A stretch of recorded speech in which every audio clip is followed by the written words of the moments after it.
जय हिंद दोस्तों। आज है 26 जुलाई 2026। आज के जितने सारे करंट अफेयर हैं उन सबको डिस्कस करेंगे। साथ ही साथ इससे रिलेटेड जितने सारे उस स्टेट के या उस देश से जितने सारे जुड़े करंट अफेयर हैं उन सबको डिस्कस करेंगे। तो काफ़ी कुछ मिलने वाला है इस वीडियो में। और लास्ट में आपके लिए क्वेश्चन है, उसका जवाब आपको कमेंट बॉक्स में देना है। तो चलिए बिना टाइम लिए वीडियो को शुरू करते हैं। सबसे पहला क्वेश्चन देखिए क्या बोलता है कि वर्ष 2026 में जो 92 G7 शिखर सम्मेलन हुआ था वो आयोजन किस देश में हुआ है, ये बताना है। तो ये हो जाएगा आपका फ्रांस। ठीक है, जानते हैं G7 आखिर है क्या। G7 मतलब होता है ग्रुप ऑफ 7, यानी 7 देशों का समूह ही ग्रुप 7 कहलाता है। इसमें कौन कौन शामिल हैं, तो Canada, France, Germany, Italy, Japan, United kingdom और संयुक्त राज्य अमेरिका यानी USA। अगर इसकी स्थापना की बात करें तो ये हुआ है 1975 में एस्टेब्लिश हुआ है।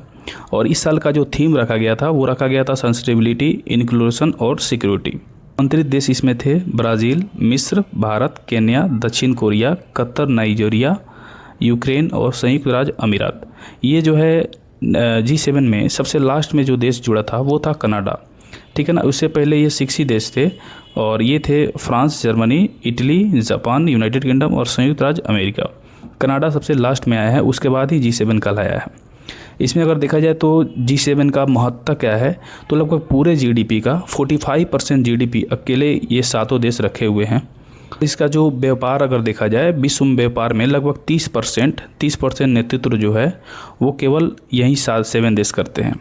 तो काफ़ी ये देखा जाए तो विश्व में काफ़ी ज़्यादा महानता है, इसलिए इससे रिलेटेड क्वेश्चन हमेशा पूछते रहता है। जैसे 92वां जो हुआ है ये हुआ था एविरन लेंस, फ्रांस में हुआ है। 51वां जो हुआ था 2025 में एक नानिकस, कनाडा में हुआ था। 50वां 2024 में अम्पुलिया, इटली में आयोजित किया गया था। 49वां 2023 में हिरोशिमा, जापान में किया गया था। G7 में सदस्य जो आपको बता चुके हैं और इसकी स्थापना भी 1975 में हुई थी। हाल ही में बिहार प्रशासनिक सुधार पोर्टल के तहत नई ई-गवर्नेंस प्रणाली शुरू की गई है। ये हुई है लोक शिकायत ई निपटान प्रणाली। इसमें कुछ आपको इम्पोर्टेंट फैक्ट्स जानना जरूरी है। जिसे प्रमंडल हमेशा पूछता है कि सबसे बड़ा प्रमंडल कौन है, सबसे छोटा प्रमंडल कौन है। तो कुल मिला कर देखा जाए तो बिहार में प्रमंडल की संख्या 9 है। इसमें सबसे बड़ा प्रमंडल देखा जाए तो पटना और तिरहुत प्रमंडल है। पटना प्रमंडल में कौन कौन जिले आते हैं, तो नालंदा, पटना, भोजपुर, बक्सर, कैमूर और रोहतास। ये 6 ज़िले ऐसे हैं जो पटना प्रमंडल में आते हैं। अगर देखा जाए तिरहुत में तो ये आते हैं वैशाली, मुजफ्फरपुर, शिवहर, सीतामढ़ी, ईस्ट चंपारण और वेस्ट चंपारण। यहाँ भी 6 आती हैं। अगर सबसे कम बोला जाए, सबसे कम प्रमंडल में ज़िले कौन से हैं, ये हो जाएगा भागलपुर प्रमंडल, जिसमें आता है बांका और बक्सर। मात्र 2 ही ऐसे ज़िले हैं जो भागलपुर प्रमंडल में आते हैं। तो काफ़ी ज़्यादा इंपॉर्टेंट हो जाता है। बाकी सब भी आप देख सकते हैं स्क्रीन पर। चलिए बिहार से रिलेटेड और कुछ देखते हैं। तो बापू परीक्षा परिसर पटना में एशिया का सबसे बड़े परीक्षा केंद्र का उद्घाटन किया गया है। मखाना अनुसंधान संगठन, आप सभी जानते हैं कि दरभंगा को मिला गया है मखाना का। दरभंगा स्थित राष्ट्रीय मखाना अनुसंधान संगठन को पुनः राष्ट्रीय दर्जा प्राप्त किया गया है। गया जी डैम आप सभी जानते हैं फल्गु नदी पर बनी है। ये भारत के सबसे लंबे रबर डैम गया जी डैम सफल संचालन जारी है। GI टैग देखा जाए तो बिहार के मरचा चावल यानी पश्चिमी चंपारण में जो मिलता है उसको हाल ही में GI टैग मिला है। थावे महोत्सव, बिहार के गोपालगंज जिले में वार्षिक थावे पर्यटन महोत्सव आयोजित किया गया है। जाति आधारित जनगणना, बिहार भारत का ऐसा पहला राज्य बना है जो अपनी जाति आधारित गणना जो है के आंकड़े अधिकारित रूप से जारी किए हैं। यानी देखा जाए तो इस बार जो जाति जनगणना हुई थी उसमें कुल कास्टों की संख्या बोला जाए तो 214 है। और इसमें देखा जाए तो सबसे ज़्यादा जनसंख्या किनकी है, तो वो है आपकी हिंदू धर्म की। और सबसे कम देखा जाए तो वो हो जाएगा जैन धर्म की। इसे भी आप याद रखिएगा, हो सकता है क्वेश्चन पूछ दे। स्मार्ट प्रीपेड मीटर, बिहार देश ऐसा पहला राज्य बना है जिसने 100% यानी लगभग 100% बिजली स्मार्ट मीटर लगाने का तेज़ी से पूरा कर लिया है। चलिए आगे बढ़ते हैं। हाल ही में भारत और किस देश के बीच संयुक्त राज्य अभ्यास जो हुआ है वो धर्म गार्जियन हुआ है। धर्मा गार्जियन ये हुआ है जापान के साथ। इससे रिलेटेड देख लेते हैं। जैसे वीर गार्जियन, ये भी जापान के बीच हुआ है। भारत और जापान के मध्य वायुसेनाओं के बीच अभ्यास हुआ है। जेमेक्स जो है ये भारत जापान के नौसेना के बीच द्विपक्षीय समुद्री अभ्यास हुआ है। ये देखा जाए तो 71 BPSC में ऑलरेडी पूछा गया क्वेश्चन है। शिन्यू मैत्री देखा जाए तो भारत और जापान के बीच वायुसेना अभ्यास है। मालवार अभ्यास देखा जाए तो क्वाड देशों के बीच, जैसे भारत, जापान, अमेरिका, ऑस्ट्रेलिया में संयुक्त नौसेना अभ्यास हुआ है। इसमें देखा जाए तो भारत भी शामिल था, जापान, अमेरिका और ऑस्ट्रेलिया। ये देखा जाए तो इम्पोर्टेंट है बहुत ज़्यादा। इसको आप एक तरह से, हम इस वीडियो में जो भी क्वेश्चन है इसका आप एक प्रॉपर नोट्स बनाते चले। इससे क्या होगा, आपको दोबारा वीडियो देखने नहीं पड़ेगा और उसको एक बार रिवीजन करने के बाद हो जाएगा। चंद्र मिशन देखा जाए तो स्लिम जो है, जापान की अंतरिक्ष एजेंसी जेक्सा ने अपने smart ladder for inventing moon से चंद्रमा के सटीक लैंडिंग की है। जापान के पीएम हाल ही में भारत और जापान के राजनीतिक वार्ता में कई बुनियादी ढांचे समझौता पर हस्ताक्षर किए हैं। तो ये भी आपके लिए काफ़ी इम्पोर्टेंट है।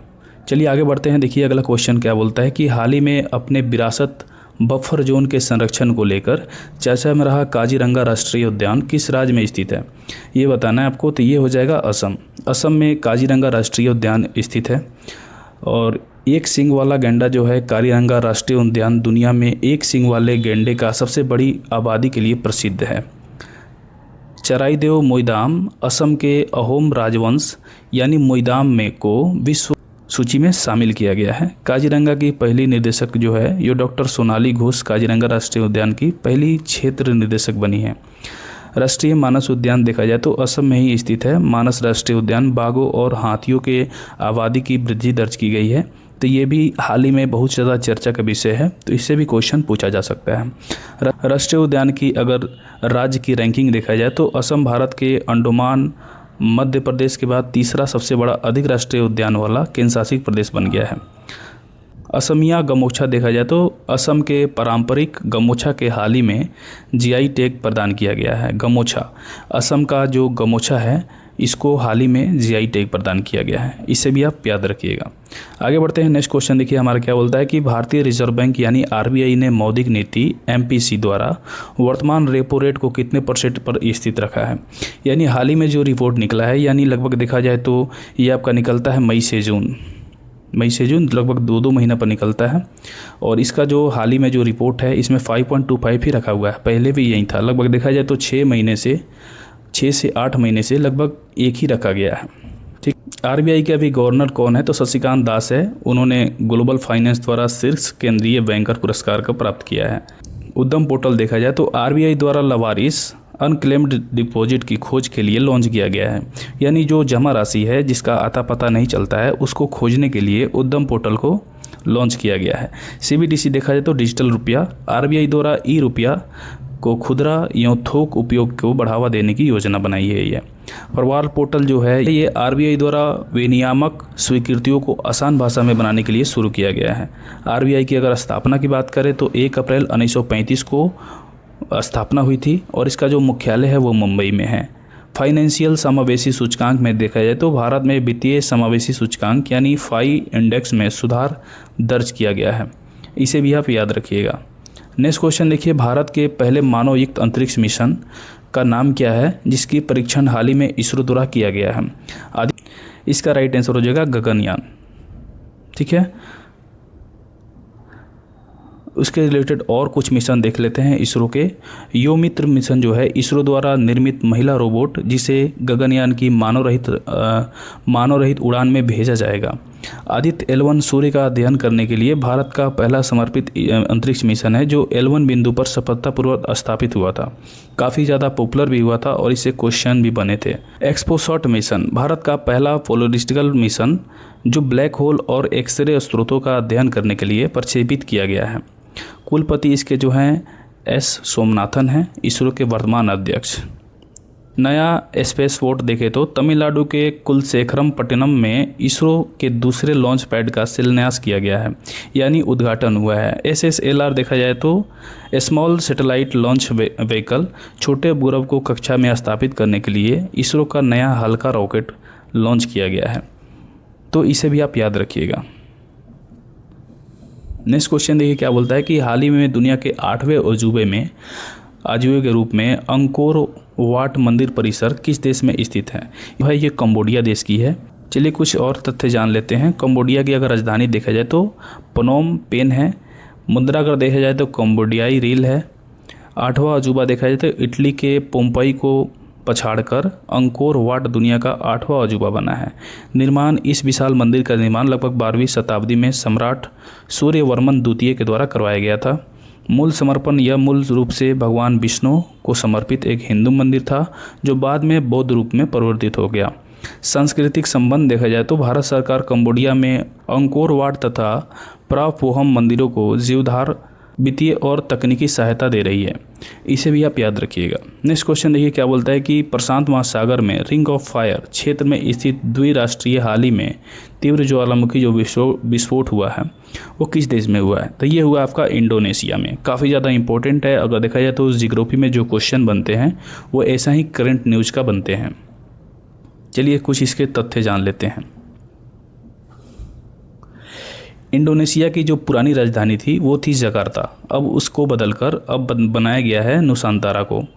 ये काफ़ी इंपॉर्टेंट क्वेश्चन ये भी है। माउंट रुआन देखा जाए तो हाल ही में इस ज्वालामुखी के बड़े पैमाने पर विस्फोट हुआ है, इसलिए ये काफ़ी चर्चा का विषय रहा है।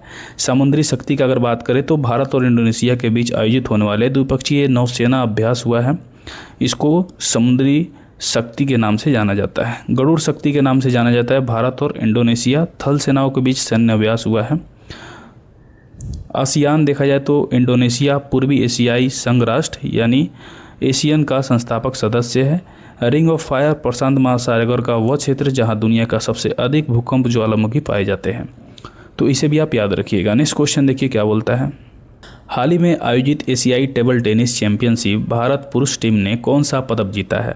ये जीता है कांस्य पदक। इसके बारे में और जान लेते हैं। तो पेरिस ओलंपिक, भारत ने पेरिस ओलंपिक में शानदार प्रदर्शन करते हुए कई पदक अपने नाम किए हैं। शरद कमल देखा जाए तो प्रसिद्ध भारतीय टेबल टेनिस खिलाड़ी शरद कमल को ध्यानचंद खेल रत्न पुरस्कार दिया गया है। और मनिका बात्रा जो हैं भारत की शीर्ष महिला टेबल टेनिस खिलाड़ी जिन्होंने अंतर्राष्ट्रीय मंच पर कई ऐतिहासिक पदक जीते हैं। 37वें राष्ट्रीय खेल देखा जाए तो गोवा में आयोजित किए गए 38वें राष्ट्रीय खेलों का आयोजन उत्तराखंड में हुआ है। यानी अगर पूछते 38वें जो राष्ट्रीय खेल ओलंपिक है इसका आयोजन कहाँ किया गया है, तो ये किया गया है उत्तराखंड में। खेलो इंडिया यूथ गेम्स तमिलनाडु में आयोजित किए गए हैं जिनमें महाराष्ट्र पदक तालिका में शीर्ष रहा है। क्रिकेट T20 विश्व कप में भारत में T20 विश्व कप का खिताब अपने नाम किया है। ये काफ़ी चर्चा का विषय है। इसके बाद अभी कोई बड़े एग्जाम नहीं हुए हैं, तो ये भी क्वेश्चन पूछा जा सकता है। शांति स्वरूप भटनागर पुरस्कार भारत के किस क्षेत्र में उत्कृष्ट योगदान के लिए प्रदान किया जाता है? ये दिया जाता है विज्ञान प्रौद्योगिकी साइंस एंड टेक के लिए। अगर देखा जाए तो प्रादेशिकता संस्था जो है विज्ञान औद्योगिक अनुसंधान CSIR यह पुरस्कार प्रतिवर्ष दिया जाता है।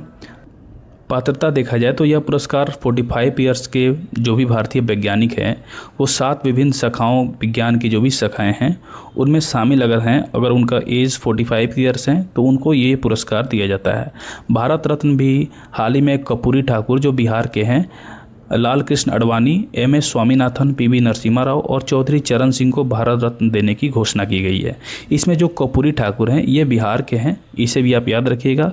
और ये जो पुरस्कार मिला है वो बिहार में 40वें भारत रत्न इनको प्राप्त हुआ है। बिहार में अब तक 40 आदमी को भारत रत्न प्राप्त हो चुका है, उसमें 40वें कर्पूरी ठाकुर हैं। ज्ञानपीठ पुरस्कार देखा जाए तो 58वां ज्ञानपीठ पुरस्कार जो है वो गीतकार गुंजाल और संस्कृत विद्वान जगदीश राम भद्राचार्य को प्रदान किया गया है। राष्ट्रीय खेल पुरस्कार देखा जाए तो राष्ट्रपति भवन में खिलाड़ियों को अर्जुन पुरस्कार, द्रोणाचार्य पुरस्कार से सम्मानित किया गया है। इसे भी आप याद रखिएगा। चलिए आपके लिए क्वेश्चन है जो हाल ही में 21वां जो पूर्वी एशिया शिखर सम्मेलन हुआ है यानी ईस्ट एशिया समिट EAS कहाँ आयोजित किया गया है ये बताना है। Jakarta Indonesia, Kuala Lumpur Malaysia, Manila Philippines, Bangkok Thailand, इसमें से कौन सा होगा उसका जवाब कमेंट बॉक्स में दीजिए। साथ ही साथ अगर आप इसका PDF लेना चाहते हैं और साथ ही साथ आप इसका रिवीजन भी करना चाहते हैं PDF से, तो आपको व्हाट्सएप ग्रुप का लिंक मिल जाएगा नीचे डिस्क्रिप्शन में और साथ साथ टेलीग्राम का भी लिंक मिल जाएगा। वहाँ डेली जो इसका जो भी क्लास बोर्ड का PDF होता है वो डेली अपलोड किया जाता है, तो उसे आप ध्यान से देख के एक बार रिविज़न ज़रूर करिएगा ताकि आपको कंट्रोल हो सके। चलिए मिलते हैं फिर नेक्स्ट वीडियो में। जय हिंद।